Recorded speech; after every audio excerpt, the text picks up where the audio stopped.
तत्वार्थ सूत्र की वाचना में 7वां अध्याय और 7वें अध्याय की विवेचना में इस सूत्र की विवेचना प्रारंभ है। प्रमत्त योगा प्राण व्यपरोपणम हिंसा। हिंसा शब्द की व्याख्या चल रही है। हिंसा क्या है? स्पष्ट रूप से अपन जानते हैं कि हिंसा का अर्थ होता है किसी भी जीव को मारना, उसे खत्म करना, यह हिंसा है। लेकिन वीतराग परमात्मा ने, शास्त्रकार भगवंतों ने हिंसा की बड़ी सूक्ष्म व्याख्या की है। उस सूक्ष्म व्याख्या के अंतर्गत हिंसा के भेद बताए हैं, जिन भेदों की चर्चा कल वाचना में हुई थी और उसमें मुख्य रूप से 3 भेदों की विवेचना चल रही थी। एक द्रव्य हिंसा, एक भाव हिंसा और एक द्रव्य भाव हिंसा। अब उसमें उस दृष्टि से देखें कि एक साधु जीवन हो अथवा गृहस्थ जीवन हो, गृहस्थ जीवन में ये तीनों प्रकार की हिंसा क्या संभव है? द्रव्य हिंसा, भाव हिंसा और द्रव्य भाव हिंसा। इस सूत्र में अच्छी तरह से तुम देख लेना कि 2 बातें हैं, एक प्रमत्त योगा और एक प्राण व्यपरोपणम। एक तो प्रमत्त योग से और एक प्राणों का विनाश करना। प्राणों का विनाश करना ही केवल हिंसा नहीं है, लेकिन इसके साथ साथ प्रमत्त दशा में, प्रमाद दशा में, और प्रमाद दशा का अर्थ होता है, प्रमाद शब्द का अर्थ क्या है? असावधानी, जागरूकता का अभाव। उसमें दोनों ही बातें हैं, जानबूझ कर के भी और मूल तो वही है। जहाँ सावधानी का जहाँ अभाव है, इसका अर्थ यही है कि वह उस विषय में बिल्कुल भी जागरूक नहीं है। यह प्रमत्त योग है। तो द्रव्य हिंसा, भाव हिंसा और द्रव्य भाव हिंसा, इसमें मुख्य कौन सी हिंसा है? भाव हिंसा मुख्य है। जहाँ भाव हिंसा है, गृहस्थ जीवन में तीनों प्रकार की हिंसा संभव है। द्रव्य हिंसा भी, भाव हिंसा भी और द्रव्य भाव हिंसा। ये तीनों प्रकार की हिंसा गृहस्थ जीवन में हो सकती है। कैसे? जैसे कल उदाहरण दिया था, ये द्रव्य हिंसा क्या है, भाव हिंसा कैसे हो सकती है? जैसे एक शिकारी है और शिकारी तीर चला रहा है, सामने हिरण है, हिरण को मारने की चेष्टा है, लेकिन संयोग ऐसा कि इधर इसका बाण छूटा और उधर हिरण ने छलांग लगा ली, बाण सीधा चला गया। हिरण की हिंसा नहीं हुई। यहाँ कौन सी हिंसा है? या हिंसा का अभाव है? क्या है? हिंसा का सद्भाव है या हिंसा का अभाव है? क्या है? तो कहेंगे कि हिंसा तो है ही। कौन सी हिंसा है? यहाँ भाव हिंसा है। माना कि द्रव्य हिंसा नहीं हुई, उस जीव की हिंसा नहीं हुई, लेकिन उसके जो भाव थे, उस भाव के आधार पर क्या है? वो भाव हिंसा है।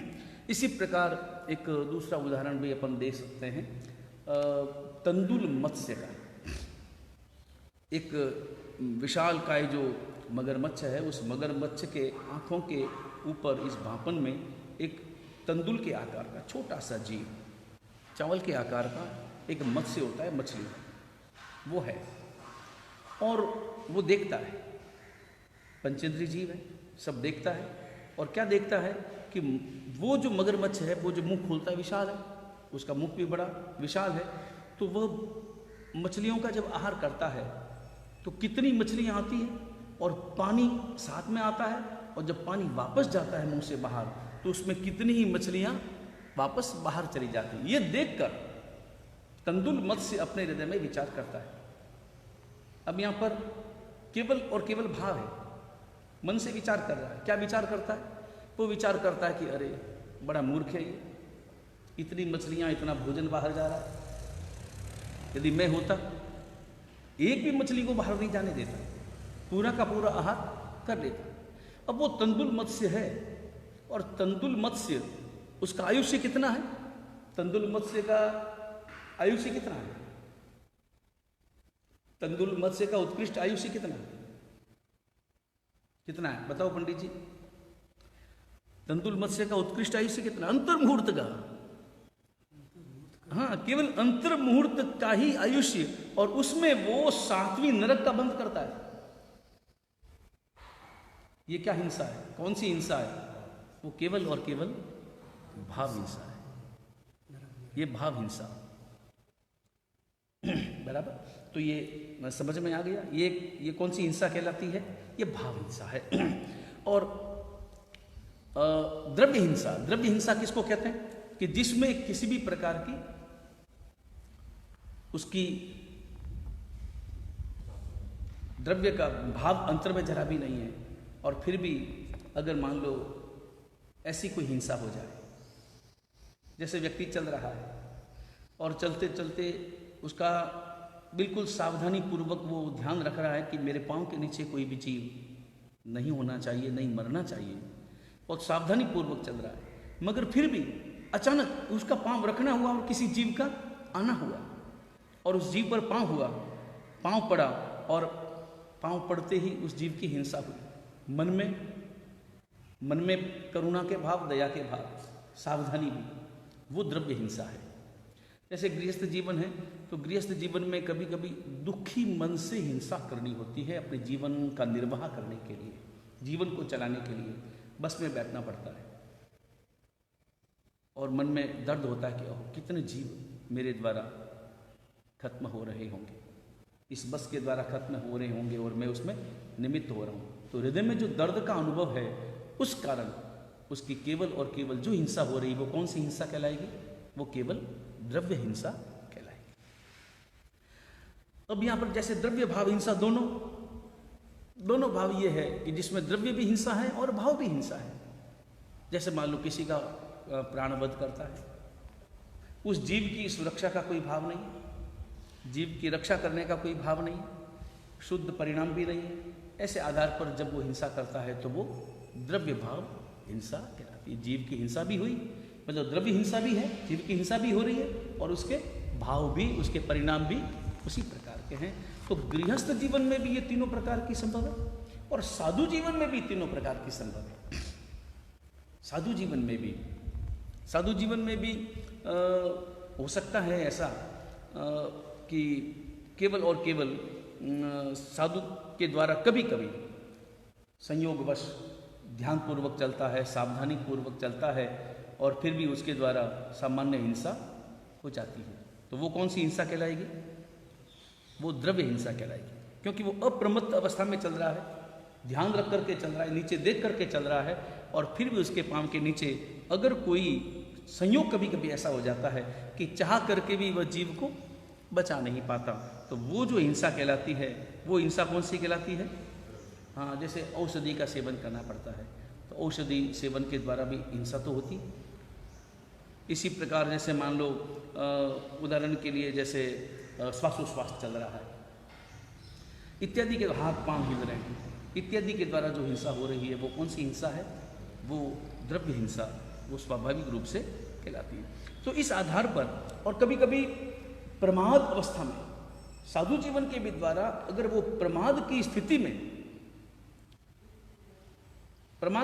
चलता है, जैसे मान लो कल मैंने कहा था कि रेगिस्तान हो और किसी भी प्रकार की कोई जीव सृष्टि नीचे ना हो, कोई तिनका भी ना हो और ऊपर देख करके चले, अगर साधु ऊपर देख करके चलता है तो हिंसा नहीं होने पर भी, द्रव्य हिंसा नहीं है लेकिन ऊपर देख कर चल रहा है तो अप्रमत्त अवस्था नहीं है। कौन सी स्थिति है? वो चित्त की जो दशा है साधु की उस वक्त में जब ऊपर देख करके चल रहा है तो वो प्रमाद दशा है, प्रमत्त दशा है। तो प्रमत्त दशा के कारण द्रव्य हिंसा नहीं होने पर भी वह भाव हिंसा का अधिकारी हो जाता है। भाव हिंसा हो रही है, उसके द्वारा जो हिंसा नहीं भी हो रही है द्रव्य हिंसा, फिर भी भाव हिंसा है, क्योंकि उसका ध्यान नहीं है, उसकी सावधानी नहीं है, उसकी जागरूकता उस वक्त में नहीं है, प्रमाद चल रहा है। और जैसे द्रव्य भाव हिंसा दोनों कैसे हो सकती? जैसे ये द्रव्य भाव हिंसा में कभी कभी इस प्रकार की कभी कभी प्रमाद के कारण, प्रमाद अवस्था है और प्राण वियोग भी साथ में है, प्रमाद की दशा भी है और प्राण वियोग भी चल रहा है, तो वो द्रव्य भाव हिंसा कहते हैं। जैसे साधु चल रहा है, ऊपर देख रहा है, नीचे जीव हिंसा भी हो रही है, तो कौन सी हिंसा कहलाएगी? द्रव्य भाव हिंसा। स्पष्ट रूप से तुम समझ लो कि जिसमें भाव बिल्कुल शुद्ध है लेकिन हिंसा हकीकत में हो रही है वो द्रव्य हिंसा है। नीचे किसी जीव की हिंसा नहीं हो रही है लेकिन चित्त में प्रमाद दशा है, भाव हिंसा है। और जिसमें प्रमाद भी है और जीव हिंसा भी हो रही है वो द्रव्य भाव हिंसा है। बराबर, ये स्पष्ट अपन समझ सकते हैं। और सूक्ष्म दृष्टि से विचार करें, अत्यंत सूक्ष्म दृष्टि से विचार करेंगे तो यूं अपन प्रायः समझेंगे कि गृहस्थ जीवन में प्रायः भाव हिंसा होती है, भाव हिंसा की प्रमुखता है। गृहस्थ जीवन में भाव हिंसा की प्रमुखता है, जो हिंसा होती है वो, और साधु जीवन में द्रव्य हिंसा की प्रमुखता है। हिंसा तो होगी, साधु चलेगा, वायुकाय की अजैना होगी, श्वासोश्वास लेगा, चलेगा, बोलेगा, इन सब के द्वारा हिंसा है कि नहीं? हिंसा तो है, मगर वो कौन सी हिंसा है? वो केवल द्रव्य हिंसा है, भाव हिंसा नहीं है, क्योंकि उनके हृदय में परम करुणा है और अप्रमत्त दशा में जागरूक मन है। इसलिए वो अधिकतर उनके द्वारा जो हिंसा होती है वो द्रव्य हिंसा है। गृहस्थ जीवन में अधिकतर जो हिंसा होती है वो भाव हिंसा है। बाकी तीनों प्रकार की हिंसा दोनों में संभव है। चलो ये सूत्र समझ में आ गया।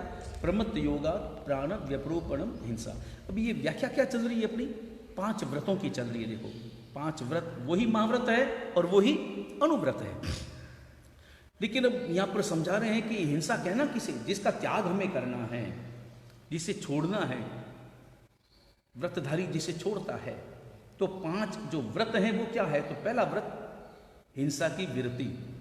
अब दूसरा बताते हैं, अगला सूत्र है असदभिधानम अंधृतम। असत अभिधानम अंधृतम। असत यानी अयथार्थ। असत शब्द का अर्थ क्या है? सत यानी होना, जो है, जिसका अस्तित्व है वो सत कहलाता है। जिसका अस्तित्व मौजूद है और जिसका अस्तित्व है ही नहीं। अयथार्थ, यथार्थ यानी जैसा कहा गया वैसा है, वो यथार्थ। और अयथार्थ यानी वैसा नहीं है, तो असत। असत यानी जो है ही नहीं, जैसा हुआ नहीं वैसा। अभिधानम, अभिधानम शब्द का अर्थ होता है बोलना। अभिधानम यानी बोलना, वो क्या कहलाता है? अंधृतम। अंधृतम यानी असत्य। ये दूसरा व्रत है। दूसरा व्रत क्या है? असत्य विरति। अंधृत विरति, असत्य का त्याग करना, अंधृत का त्याग करना। ऋत यानी सत्य, अंधृत यानी असत्य। अब असत जो है ही नहीं वैसा बोलना स्पष्ट है। असत्य शब्द का जो अर्थ है वो अपन सभी जानते हैं कि जो सच से परे है वो असत्य है, ऐसा बोलना झूठ। अब इसके भी 3 भेद बताते हैं। असत्य के भी कितने भेद हैं? 3 भेद। कौन कौन से? सद्भाव प्रतिषेध, अर्थांतर और गर्हा। ये 3 भेद बताते हैं। सबसे पहला है सद्भाव प्रतिषेध। अब शब्द का अर्थ समझो। सद्भाव यानी होना, जो है, उसका प्रतिषेध यानी उसका निषेध। जो है सद्भाव, सद यानी जो सत्य है, जो भाव यानी है, जो सत्य है, उसका प्रतिषेध। प्रतिषेध यानी निषेध करना, जो है उसका निषेध करना। ये अब ये सद्भाव प्रतिषेध जो है वो भी कितने प्रकार का है? वो भी 4 प्रकार का है। कौन सा? सद्भाव प्रतिषेध। सद्भाव प्रतिषेध के 4 भेद नहीं, सद्भाव प्रतिषेध के 2 भेद हैं। एक भूत निन्नव और एक अभूतोद्भावन। भूत निन्नव और अभूतोद्भावन। तो कुल मिलाकर के कितने भेद हो गए? 4 भेद हो गए। 4 प्रकार। जैसे सद्भाव प्रतिषेध के 2 भेद, तो भूत निन्नव और अभूतोद्भावन, और उसके बाद में अर्थांतर और गर्हा। ये कुल मिलाकर के 4 भेद। अब पहला है भूत निन्नव। भूत निन्नव शब्द का अर्थ क्या है? भूत यानी जो है, निन्नव यानी निषेध, उसका अपलाप करना, उसका निषेध करना, जो है उसका सर्वथा निषेध करना। जैसे उदाहरण के लिए जैसे अगर कोई कहे ये आराधना भवन नहीं है, तो जो अस्तित्व में है उसका निषेध करना, उसे झुठलाना। जैसे आत्मा नहीं है, अब आत्मा का अस्तित्व तो है ही, लेकिन नास्तिक लोग कहते हैं ना, वो क्या कहते हैं? आत्मा नहीं है, मोक्ष नहीं है, पुण्य पाप नहीं है। तो ये कौन सा असत्य कहलाएगा? भूत निन्नव। भूत निन्नव नाम का असत्य है। उसके बाद में दूसरा है अभूतोद्भावन। अभूत उद्भावन। अभूत, भूत यानी है, अभूत यानी जो नहीं है, उसको, उसका उद्भावन, उद्भावन का अर्थ होता है उसको बोलना, उसका प्रतिपादन करना, वैसा बताना, वो उद्भावन। तो जो वस्तु जिस स्वरूप में नहीं है, बराबर, उस वस्तु का उस रूप में प्रतिपादन कर देना। जो वस्तु, जिस वस्तु का जो स्वरूप नहीं है, उस वस्तु का वैसा स्वरूप बताना। अब उदाहरण के लिए जैसे ये बाजोट है ना, ये पट्टा है, ये पाट है, ये पट्टा, ये चौकी जो है वो चौकोर है कि गोल है? चौकोर है। और कोई कहे ये चौकी गोल है, तो ये असत्य है ना। मगर ये असत्य कैसा है? अभूतोद्भावन, जो है ही नहीं। जिस वस्तु का जो स्वरूप नहीं है, उस वस्तु का वैसा स्वरूप बताना, ये अभूतोद्भावन। समझ में आ गया? उदाहरण के लिए यहाँ पर जैसे मान लो देते हैं कि जैसे आत्मा है, आत्मा के बारे में मान लो उदाहरण दिया, भूत निंदा में आत्मा का क्या उदाहरण दिया कि आत्मा नहीं है, बराबर, आत्मा नहीं है।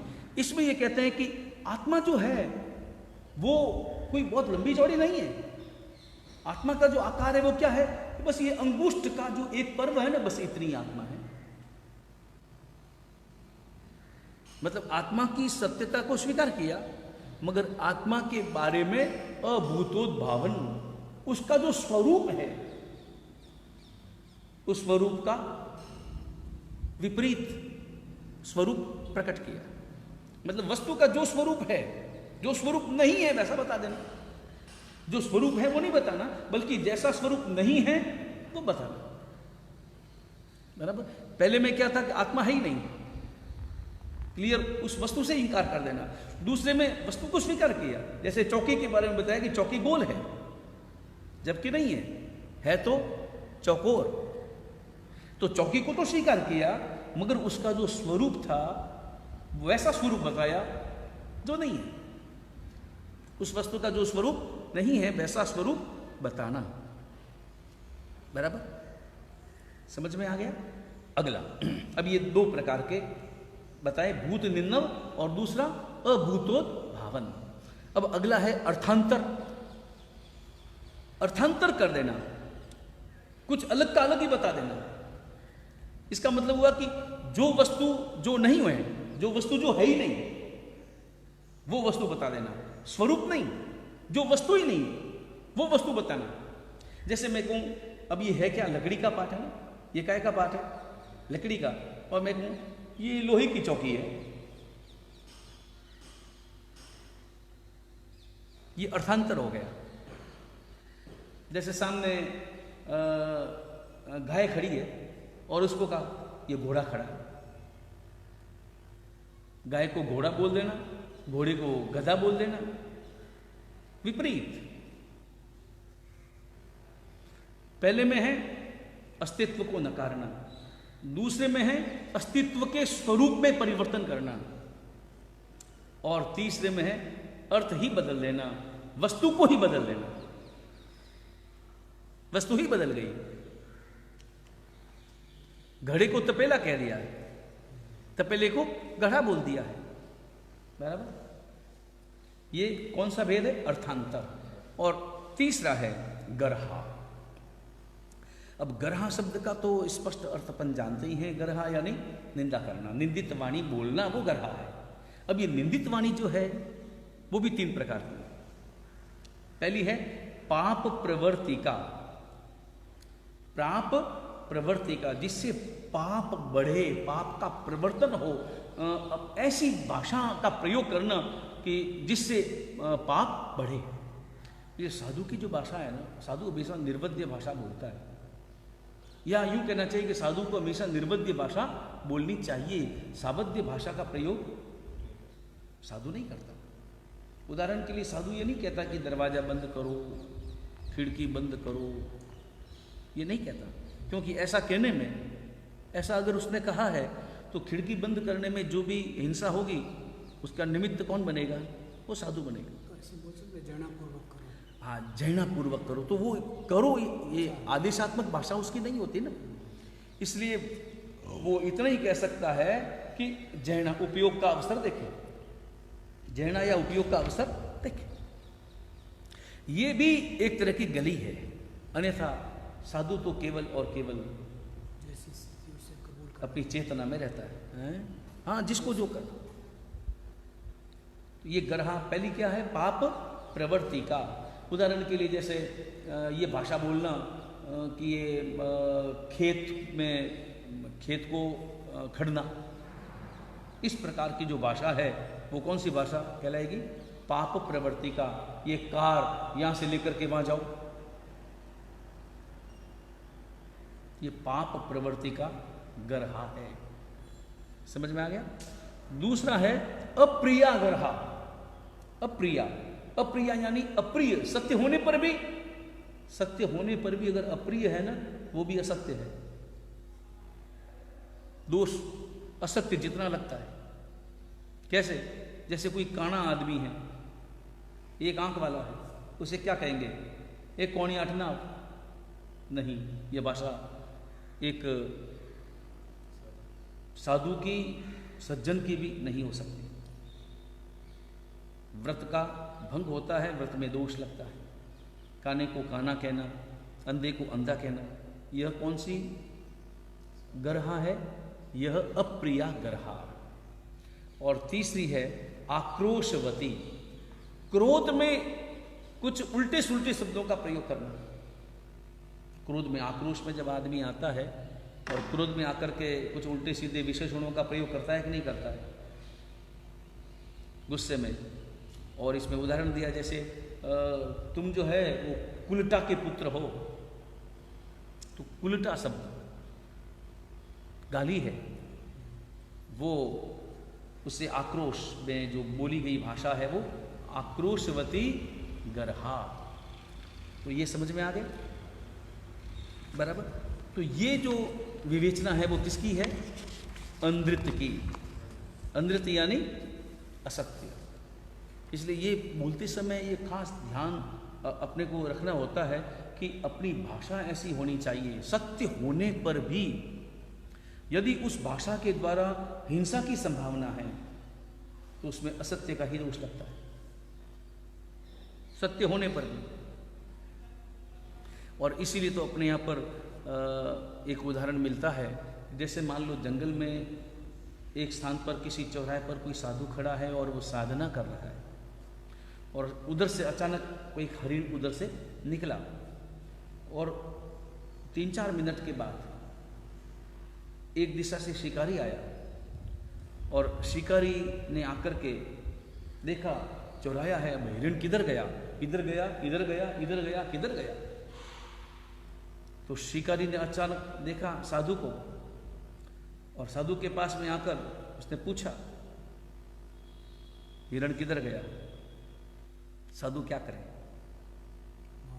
साधु क्या करे, सत्य बोले, असत्य बोले, कुछ नहीं बोले, क्या करे। तो वहां पर साधु के लिए अलग अलग प्रकार के कर्तव्य बताए। पहला कर्तव्य यह है कि वह मौन धारण कर ले, लेकिन शिकारी खतरनाक हो और उसके मौन के कारण और ज्यादा वो आक्रोश में आता हो, और आक्रोश में आकर के उसे कहे बोलता है कि नहीं बोलता है, या तुझे भी कुछ मेथी पाक चखाना पड़ेगा। और तब साधु इधर उधर की बात करे और वो कहे हाँ पश्चिम दिशा इधर है, सूर्य आकाश की ओर चल रहा है। इस प्रकार की बातें करें कि जैसे उसने वो बात सुनी नहीं, समझी नहीं, और साधु जो है वो एक तरह से पागल है। और फिर भी वो शिकारी कहता है कि नहीं तुझे बताना पड़ेगा, फिर भी अगर नहीं माने तो क्या करे। तो आखिर में अगर वो नहीं माने तो वो सत्य वचन न बोले, इस दिशा में हरिण गया है, और वो बता दे इस दिशा में गया है, क्योंकि अगर वो सत्य बोलेगा तो हरिण की हिंसा का दोष लग सकता है, निमित्त हो सकता है, हरिण की हिंसा की संभावना हो सकती है। इसलिए वहां पर वो, अब अगर देखेंगे ना तो बाह्य दृष्टि से अगर अपन देखेंगे तो वहां पर सत्य बोलना चाहिए, नहीं, सत्य नहीं बोल सकता। अगर वो सत्य बोलता है तो क्या करेगा? वो शिकारी जो है वो हरिण का शिकार कर लेगा, इस कारण दोष लगेगा। तो वहां पर उसका जो वचन है वो असत्य होने पर भी असत्य नहीं। तो ये बात खास ध्यान रखनी होती है कि सत्य वचन भी तुम्हारा ऐसा होना चाहिए कि जिसके द्वारा हिंसा की कोई संभावना न। तो ये दूसरा व्रत बराबर समझ में आ गया। उसके बाद में तीसरा व्रत लेते हैं। तीसरा व्रत है चोरी के बारे में, स्तेय की विरति। वो बताते हैं अदत्तादानम स्तेयम। ये तत्वार्थ सूत्र के 7वें अध्याय का 10वां सूत्र है। अदत्तादानम स्तेयम, अदत्त, आदान, स्तेय, 3 शब्द है। अदत्त, दत्त यानी दिया गया, क्त प्रत्यय से बना है। दत्त दिया गया, दिया हुआ, बराबर। अदत्त नहीं दिया हुआ, नहीं दिया हुआ। आदान यानी ग्रहण करना, दान यानी देना, आदान यानी ग्रहण करना। नहीं दिया हुआ ग्रहण करना। मैं कोई भी वस्तु ले सकता हूं, डायरेक्ट चोरी नहीं कहा। यहां शब्द का कितना सोच समझकर प्रयोग किया गया है। अदत्ता दानम, नहीं दिया हुआ ग्रहण करना, वो चोरी है। भले वो कोई भी स्थान हो, कोई भी जगह हो। और इसलिए साधु जीवन में साधु जब विहार करता है ना, और विहार करके किसी गांव में पहुंचता है, किसी उपाश्रय में रुकना होता है, तो वहां पर उपाश्रय में सीधा प्रवेश नहीं करता, प्रवेश कर ही नहीं सकता, दरवाजे के बाहर खड़ा रहेगा। और उस वक्त में ये उपाश्रय किनका है? उपाश्रय का मालिक कौन? उपाश्रय का मालिक कोई व्यक्ति है या कोई संघ है या कोई ट्रस्ट है?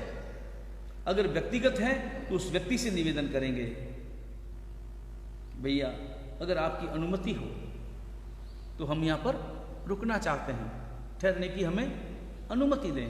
वो अनुमति देता है तब प्रवेश करते हैं। वो कहता है ना, दत्त हो गया ना। अगर नहीं कहा और तब भी हमने उस उपाश्रय को ग्रहण कर लिया तो वो अदत्ता दान हो गया, दोष लगेगा,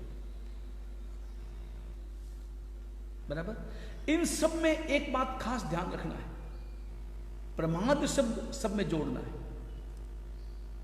हाँ, प्रमत्त योगात, मां प्रमत्त योगात प्राणव व्यपरोपणम हिंसा, और यहीं पर प्रमत्त योगात असदविधानम अनृतम। क्योंकि प्रमाद वाला जो शब्द है ना, वो लगाएंगे ना, तभी वो साधु जो है वो सत्य ने बोलकर असत्य बोलना उसका उचित हो पाएगा। क्योंकि वहां पर प्रमाद नहीं है, जागरूक दशा है।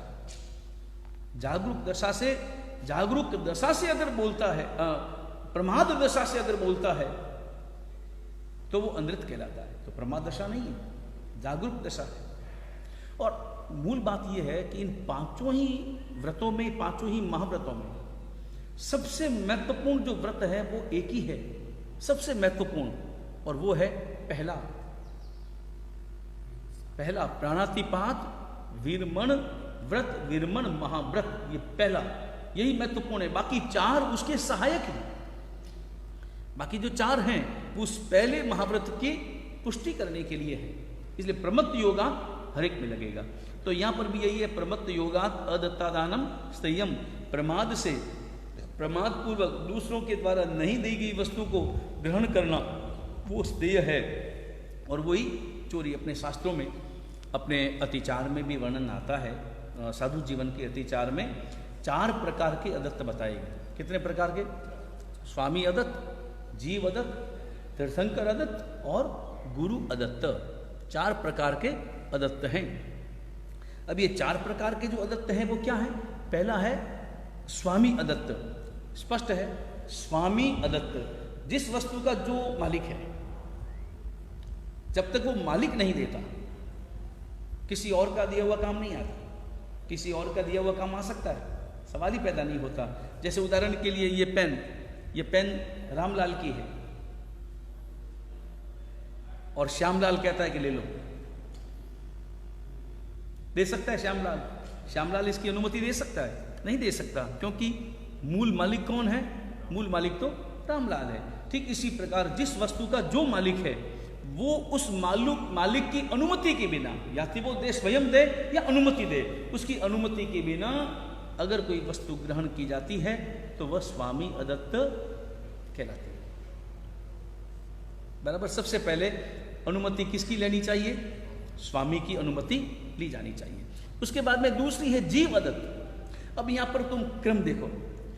उदाहरण के लिए मालिक ने अनुमति दे दी, जैसे एप्पल पड़ा है, किसी घर में गोचरी गए और गोचरी में नया जमाना है, आधुनिक जमाना है, और घर में माता पिता कहीं बाहर गए हुए हैं और बच्चे हैं, और बच्चे भी एक 15 वर्ष का है, एक 13 वर्ष का है, और कभी मंदिर गया नहीं, उपासना में गया नहीं, साधु संतों की ज़्यादा संगत की नहीं, बस देखे हैं साधु भगवंत जो ही पधारे तो हाथ तो जोड़ लिए, हाथ जोड़ करके वंदना भी सिर झुका करके ऐसे ही वंदना कर ली, बाकी उसे कुछ ज़्यादा अता पता नहीं साधु जीवन में क्या अर्पण करना होता है। और साधु भगवंत पधारे, भाई गोचरी है, तो उसने तुरंत फ्रीज खोला या कहीं बाहर ही रखा हुआ होगा, एप्पल लिया और कहा लीजिए, एप्पल अर्पण कर रहा है। साधु ले सकता है? क्यों? स्वामी अदत्त तो नहीं है, मालिक है, बच्चा भी तो मालिक है ना उस घर का, उस वस्तुओं का मालिक है, तो स्वामी तो दे रहा है, वस्तु का जो मालिक है वो दे रहा है, वो तो दे रहा है। मगर मेरे भाई वो जो एप्पल है ना वो सचित्त है। वो क्या है? सचित्त है। सचित्त होने का मतलब हकीकत में उस वस्तु का असली मालिक वह जीव है, वह जीव स्वयं है। और जीव स्वयं है तो जीव ने थोड़ी कहा है कि मुझे ले लो, जीव ने कहा है कि मुझे ले लो, वो नहीं। इसलिए मालिक के द्वारा कहने पर भी चूंकि जीव अदत्त है इसलिए वो नहीं ले सकता। स्वामी अदत्त हो गया, दूसरा जीव अदत्त हुआ। उस जीव ने थोड़ी कहा है कि मुझे भोगो, मुझे आप खाओ, ऐसा उस जीव ने नहीं कहा है। तो दूसरा। तीसरा है तीर्थंकर अदत्त। तीर्थंकर अदत्त का अर्थ हुआ, उदाहरण के लिए जैसे मान लो स्वामी ने कह दिया कि ले लो, और वस्तु अचित्त है, सचित्त नहीं है, वस्तु क्या है? अचित्त है। जैसे उदाहरण के लिए साधु कोई गोचरी गया हो और गोचरी में मालिक ने अंदर सब्जी पड़ी है, बराबर सब्जी है, सब्जी का है कि प्याज की सब्जी है, स्वामी ने कह दिया कि ले लीजिए, वस्तु सचित है कि अचित है? अचित है। तो स्वामी अदत्त नहीं है, जीव अदत्त नहीं है। अरे लेकिन शास्त्रों में क्या लिखा है? तीर्थंकर अदत्त। तीर्थंकर की वाणी क्या कहती है? तीर्थंकर परमात्मा का निषेध है कि जमीगंध साधु नहीं ले सकता। तीर्थंकर परमात्मा का निषेध है, इसलिए वो तीर्थंकर अदत्त भी है। तो तीर्थंकर अदत्त होने के कारण से साधु नहीं लेगा। स्वामी अदत्त, जीव अदत्त और तीर्थंकर अदत्त, बराबर। उसके बाद में चौथा नंबर आता है गुरु अदत्त। अब यहां पर उदाहरण के लिए साधु गोचरी गया, गोचरी में शुद्ध आहार मिला, कल्पनीय आहार मिला, स्वामी अदत्त नहीं, जीव अदत्त नहीं, तीर्थंकर अदत्त वो भी नहीं, वो भी बराबर है, सब व्यवस्थित है। अब आए, क्या वो साधु ग्रहण कर लेगा? आहार कर ग्रहण कर लेगा? तब भी नहीं कर सकता। उसके पहले वो क्या करेगा? साधु अपने गुरु भगवंत को जाकर के दिखाएगा, उनकी आज्ञा होगी तो ग्रहण करेगा। वस्तु अचित्त होने पर भी स्वामी की आज्ञा है, तीर्थंकर की भी आज्ञा है, मगर अगर गुरु की आज्ञा नहीं है तो वो नहीं ले सकता। ये जब चारों ही अनुज्ञाएं प्राप्त होती है तब वो वस्तु ऐषणीय बनती है, ग्रहण करने योग्य बनती है। तो अदत्ता दान नहीं दी गई, किसके द्वारा? स्वामी के द्वारा, जीव के द्वारा, तीर्थंकर के द्वारा और गुरु के द्वारा। ऐसी वस्तु को ग्रहण करना चोरी है। 3 व्रतों की विवेचना पूरी हुई। अब चौथे और उसके बाद की विवेचना हम कल करेंगे। परमात्मा की आज्ञा विरुद्ध कुछ भी कहा गया हो, मिच्छामि दुक्कडम। सर्व मंगल मांगल्यम सर्व कल्याण कारणम प्रदानम सर्वधर्माणाम जैनम जयति शासनम।